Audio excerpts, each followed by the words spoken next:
我讲过很多次啊，在国际政治上面，重要的是拳头大小，重要的是利益，道理不重要，对错也不重要。不过呢，由于傻子们总爱说乌克兰对、美爹对、俄罗斯错，所以我一直在用他们自己的逻辑在调戏他们，用他们自己的对错观念来羞辱他们，这样才好玩嘛。美国和俄罗斯谁输谁赢我不管，我只要自己玩得开心就行，哪里傻子最多，我的巴掌就在哪里。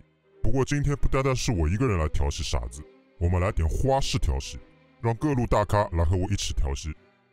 傻子们说啊，无论美国和乌克兰做了什么，发动战争的一方就是错的。哦，原来发动战争就是错的。可是世界上发动战争最多的是谁啊？从二战结束到现在，美国在全世界发动了10多场对外战争，200多次大小武装冲突，死难者数以亿计。可是从来没见这群傻子出来谴责过啊。哎，结果现在俄罗斯一开战，这群傻子一个个都跳出来了，集体变身成为圣母。同样的事情，美国爸爸干100次，傻子们捂住眼睛喊我看不见，我看不见。别人干1次，傻子们的眼睛立马就射出了等离子光线，一个个跳出来谴责。所以你们看到了没有啊？这就是傻子们的伪善。Whatever you think about his policies, they're understandable. The idea that Ukraine might join a Western military alliance would be quite unacceptable to any Russian leader. This goes back to 1990, when the Soviet Union collapsed. There was a question as to what would happen with NATO. Gorbachev agreed to allow Germany to be unified and to join NATO. It's a pretty remarkable concession, with a quid pro quo that NATO would not expand 1 inch to the east. That was the phrase that was used. So Russia has been provoked? Well, what happened? NATO instantly moved to East Germany. Then Clinton came along, expanded NATO right to the borders of Russia. Now there are the new Ukrainian government, the government after the overthrow of the preceding one, the parliament voted, I think 300 to 8 or something like that, to move to join NATO. Which you can understand why they would want to join NATO. You can see why Petro Poroshenko's government would probably see that it's protecting his country. No, it's not protect. Crimea was taken away after the overthrow of the government, right? He's not protecting Ukraine, is threatening Ukraine with major war. That's not protection. The point is, this is a serious strategic threat to Russia, which any Russian leader would have to react to. That's well understood. Remember, the worst terrorist campaign in the world right now, by far, is the one that's being orchestrated in Washington. The United States is regarded as the greatest threat to world peace by an overwhelming margin. No other country is even close. 站在我的卫星视角来看，美国发动战争、搞屠杀、破坏世界和平，那是天经地义的，是盖世英雄。可是按照你们大多数人的普世道德来看，美国历来屠杀平民无数，这次在乌克兰又扶植纳粹，屠杀顿巴斯平民至今长达8年。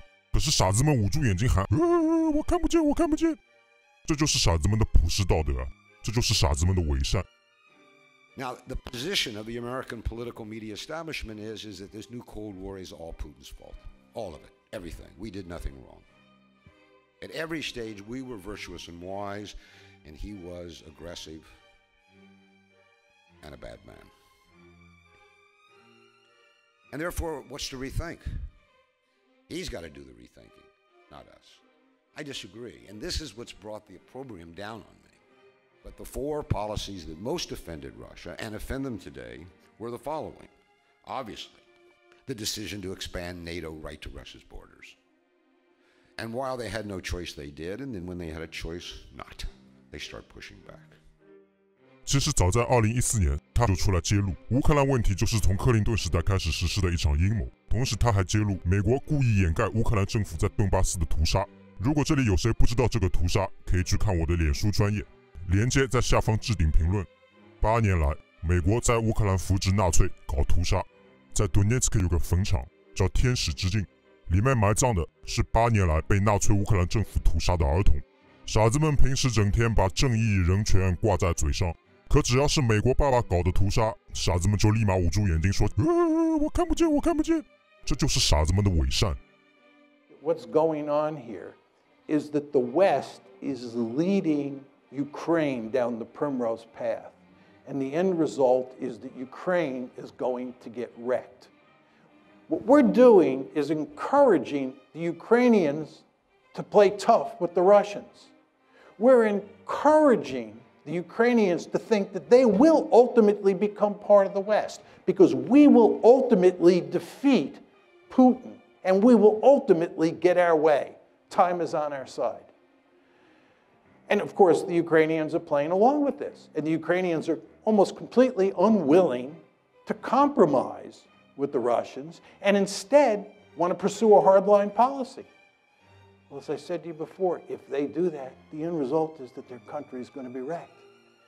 And what we're doing is, in effect, encouraging that outcome. We, in effect, and here I'm talking about the West, we took a stick and we poked the bear in the eye.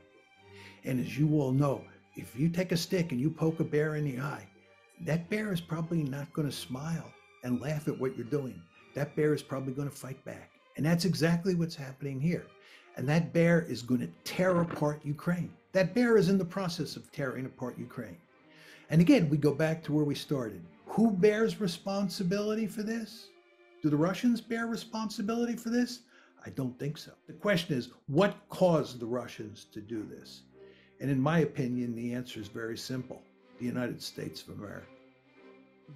President Biden could end this crisis and prevent a war with Russia by doing something very simple, guaranteeing that Ukraine will not become a member of NATO.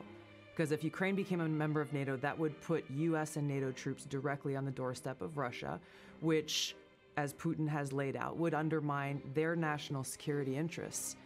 The reality is that it is highly, highly unlikely that Ukraine will ever become a member of NATO anyway. So the question is, why doesn't President Biden and NATO leaders actually just say that and guarantee it?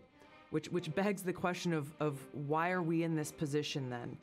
If the answer to this and preventing this war from happening is very clear as day, and really it just points to one conclusion that I can see, which is they actually want Russia to invade Ukraine.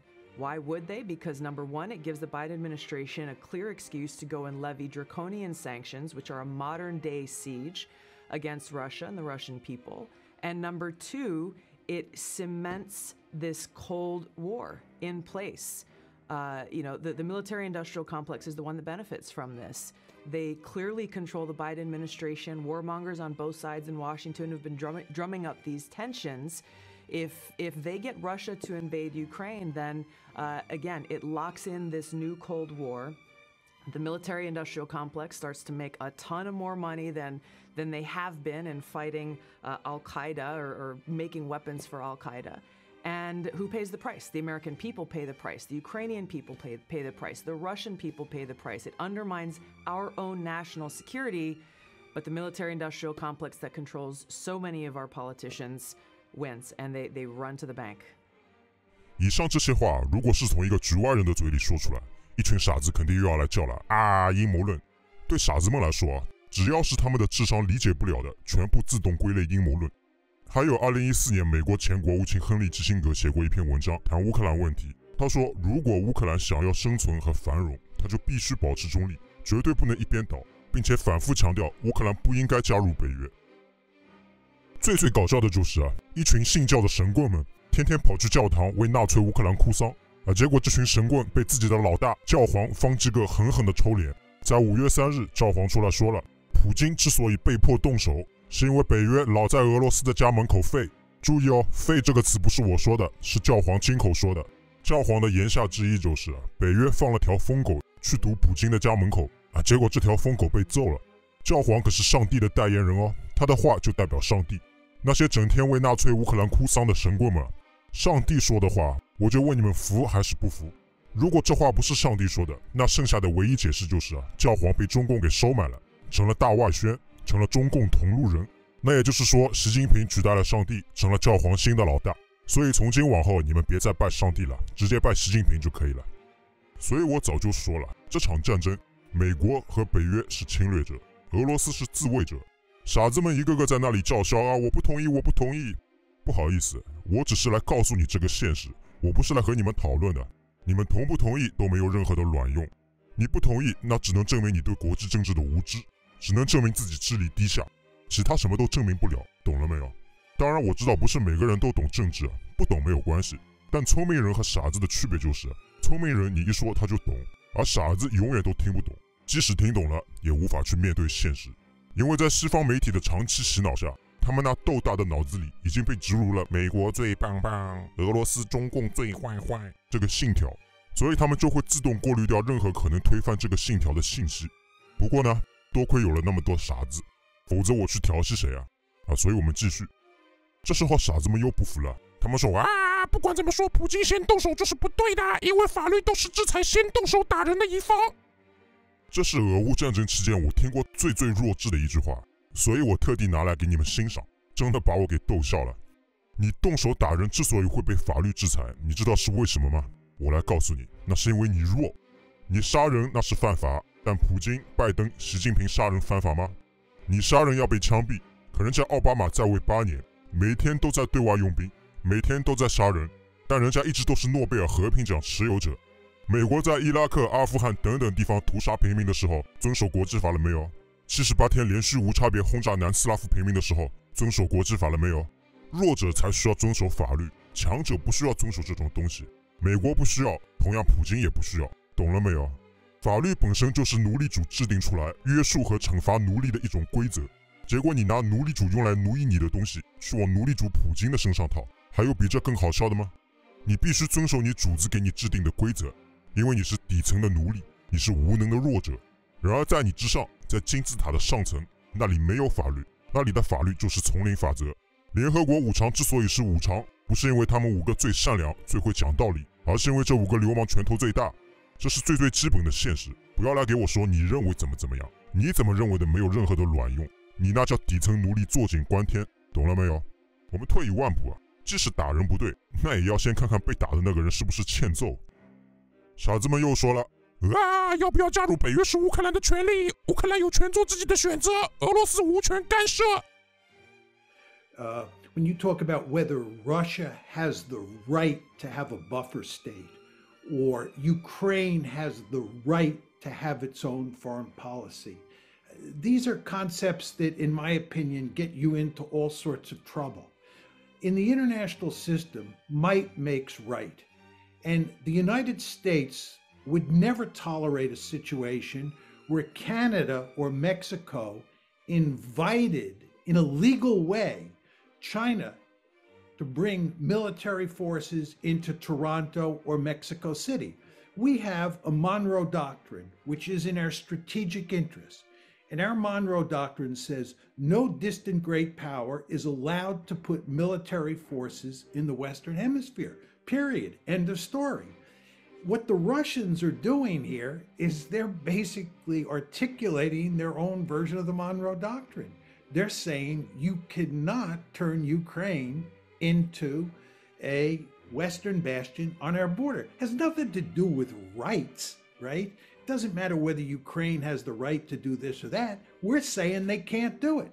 Just like we're saying Cuba can't invite the Soviets to bring military forces into the Western Hemisphere. So for me, when you talk about great power politics, rights in the final analysis just don't matter. Might makes right.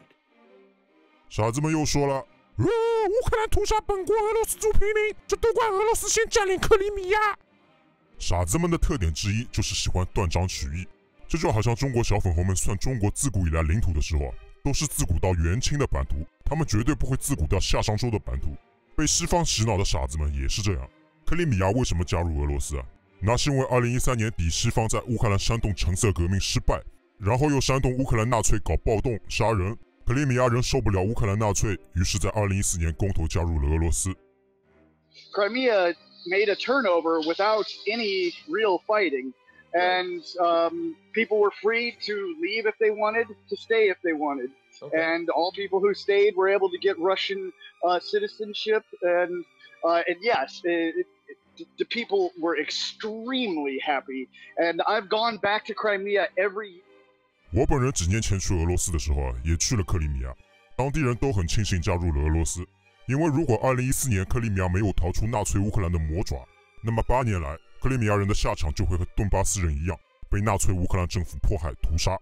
被西方洗脑的傻子们平时口口声声自由民主，自由民主，可是克里米亚并入俄罗斯，不就是自由民主的完美体现吗？人家公投也没有让死人从坟墓里爬出来投票啊！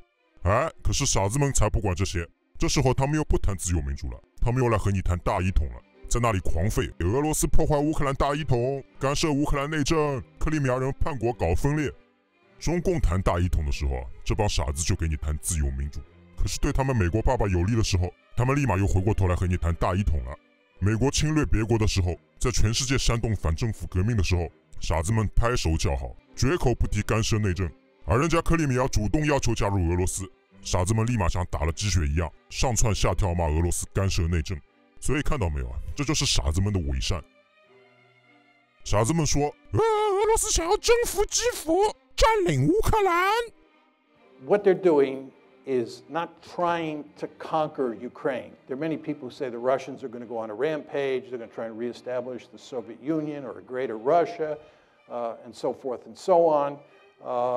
That's not going to happen. Putin is much too smart for that. You remember what happened when the Russians invaded Afghanistan? You remember what happened when we invaded Afghanistan? You remember what happened when we invaded Iraq? You remember what happened when the Israelis invaded southern Lebanon? You want to stay out of these places. In fact, if you really want to wreck Russia, what you should do is encourage it to try and conquer Ukraine. Putin, again, is much too smart to do that.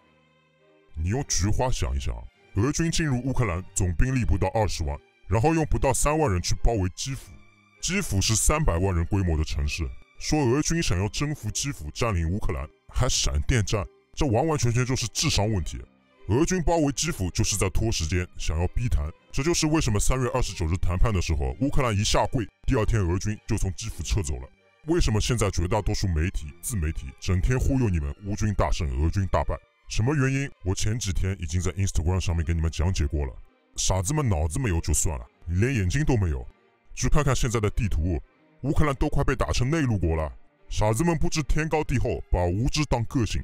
他们自以为比我、比 Chomsky、比 Kissinger 等等各路大咖还懂政治，但是最后傻子们还有一招终极杀手锏，那就是哇，你们全都是中共大外宣。